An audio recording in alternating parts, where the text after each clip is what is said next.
ஓம் சரணாகத தீனார்த்த பரித்ராண பராயணே சர்வசியார்த்திகரே தேவி நாராயணி நமஸ்துதி. வணக்கம் நேயர்களே, இது மகாலட்சுமி ஜோதிடம் வழங்கும் காலச்சக்கரம். உங்கள் அன்பு ஜோதிடர் ஸ்ரீராம்ஜி பேசுகிறேன். அனைவரும் நலமுடன் இருக்கிறீர்களா? நன்றாகத்தான் இருப்பீர்கள், நன்றாக இருக்க வேண்டும்.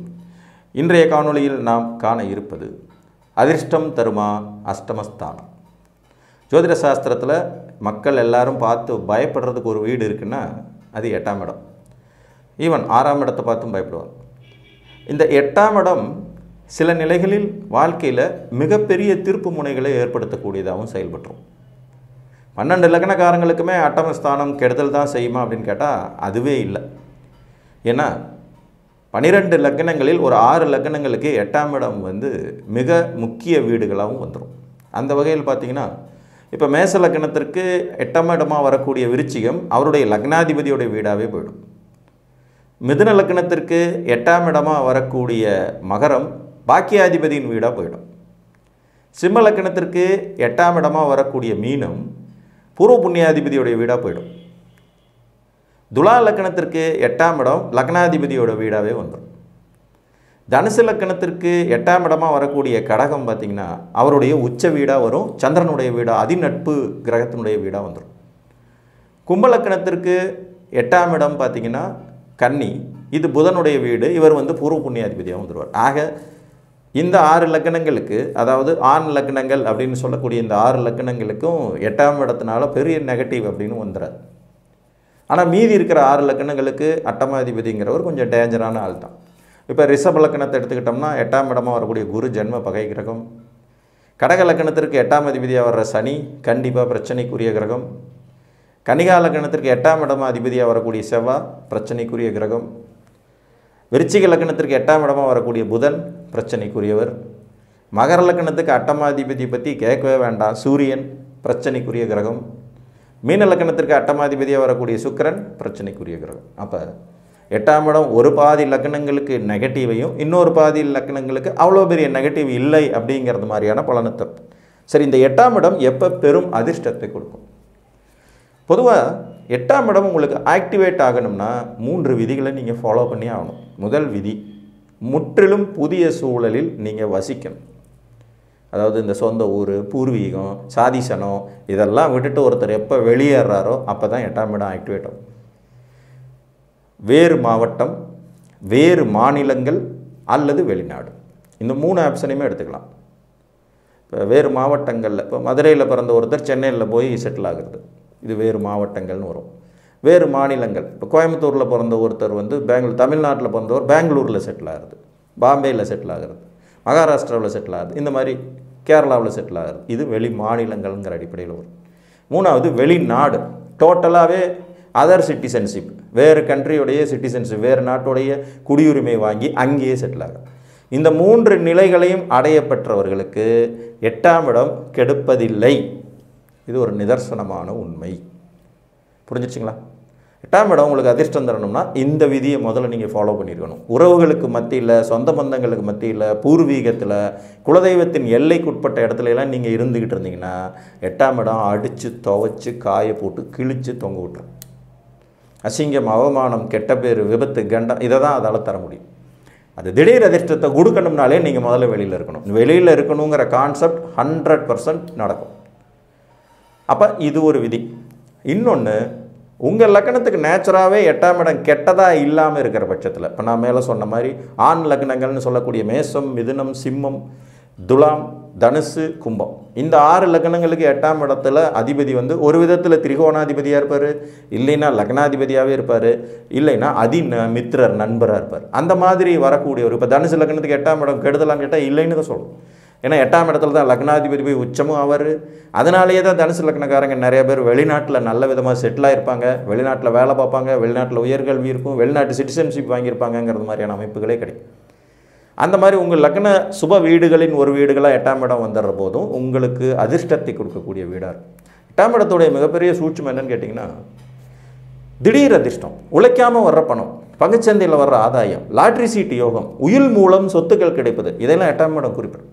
அப்போ திடீர்னு வரக்கூடிய ஒரு தனத்தையும் இந்த 8ஆம் இடம் குறிக்கும். அதே மாதிரி வாழ்க்கை துணை மூலமாக திடீர்னு ஒரு பெரிய ஆள் ஆகிறதும் இந்த 8ஆம் இடத்தின் வாயிலாக தான்.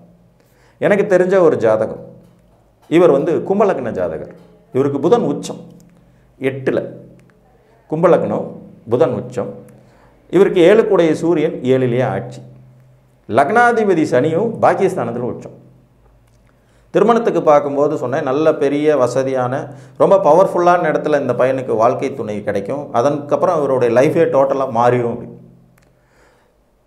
இவர் கல்யாணம் பண்ணும்போது அந்த அளவுக்கு பெரிய பவர்ஃபுல்லான ஃபேமிலி இல்லை, ஓகே ஓரளவுக்கு பரவாயில்லைங்கிறது மாதிரி பண்ணார். ஆனால் இவர் கல்யாணம் முடிஞ்ச கையோடு பார்த்திங்கன்னா இவங்க மாமனாருக்கு பங்காளி வகையில் இருந்த ஒரு பெரிய சொத்து பிரச்சனை முடிஞ்சு கிட்டத்தட்ட 40 கோடி ரூபா சொத்து இவர் கல்யாணம் முடித்த வெறும் 6 மாதத்தில் அவருக்கு கிடச்சிருச்சு.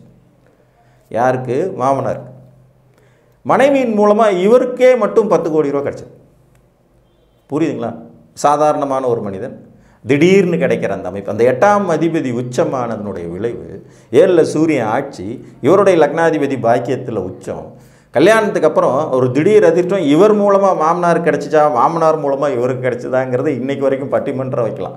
அந்த மாதிரியான ஒரு சூட்சுமம் தான் இது, திடீர்னு கிடைக்கக்கூடிய அமைப்பு.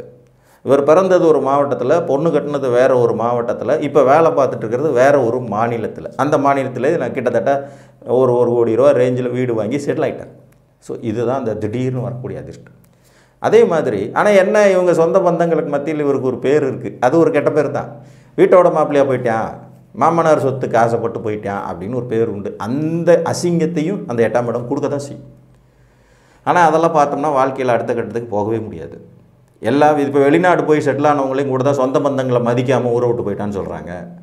கண்ணுக்கு திக்கு தெரியாத ஊரில் போய் செட்டில் ஆகிட்டான்னு சொல்கிறாங்க. அதெல்லாம் பார்த்தா என்ன நடக்கும்? இன்றைக்கி திரைக்கடல் ஓடியும் திரவியம் தேடுன்னு சொல்லி வச்சுருக்கிற பழமொழியை எல்லாரும் ப்ரூவ் பண்ணிட்டு தானே இருக்காங்க. ஸோ 8ஆம் இடம் உறவுகளை உதறி தள்ள வைக்கும். இது ஒரு பாயிண்ட். உங்கள் மொழியை உதறி தள்ள வைக்கும். புதுசாக ஒரு பாஷை பேச வேண்டிய இடத்துல கொண்டுட்டு போய் உட்கார வைக்கும். அப்போ எல்லாம் இந்த அதிர்ஷ்ட வாய்ப்புகளை உருவாக்கும். அதே மாதிரி 8ஆம் இடத்துல இருக்கக்கூடிய இன்னொரு சூட்சம் என்னென்னா, ஒரு மிகப்பெரிய அசிங்கம் அவமானத்தை ஏற்படுத்தி அதுக்கப்புறம் உங்கள் வாழ்க்கையில் டாப் மோஸ்ட்டு கொண்டு வரும்.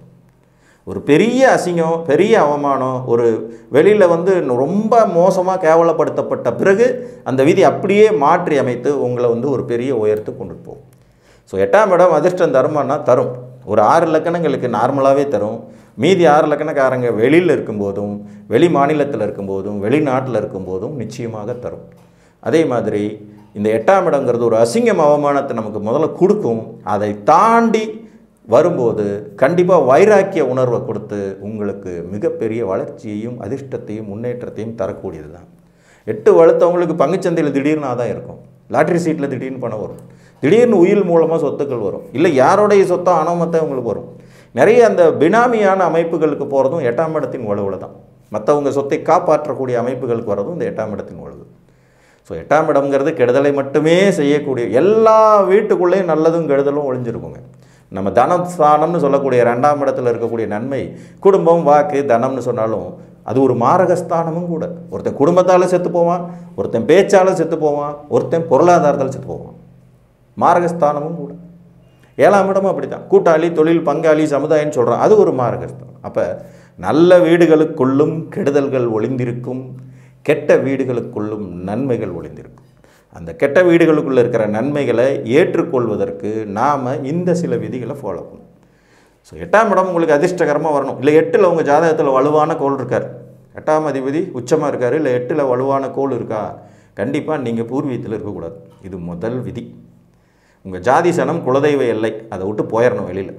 அது வெளி மாவட்டமாக இருந்தாலும் சரி, வெளி மாவட்டம்னா 50 மார்க், வெளி மாநிலம்னா 75 மார்க், வெளிநாடாக இருந்தால் 100 மார்க். இந்த மாதிரியான அமைப்பை பெற்றால் நாமும் 8ஆம் இடத்தின் அதிர்ஷ்டத்தை அனுபவிக்க இயலும் என்று கூறி மீண்டும் ஒரு காணொளியில் உங்களை வந்து சந்திக்கும் வரை உங்களிடமிருந்து அன்புடன் விடைபெற்றுக் கொள்வது உங்கள் அன்பு ஜோதிடர் ஸ்ரீராம்ஜி. நன்றி, வணக்கம்.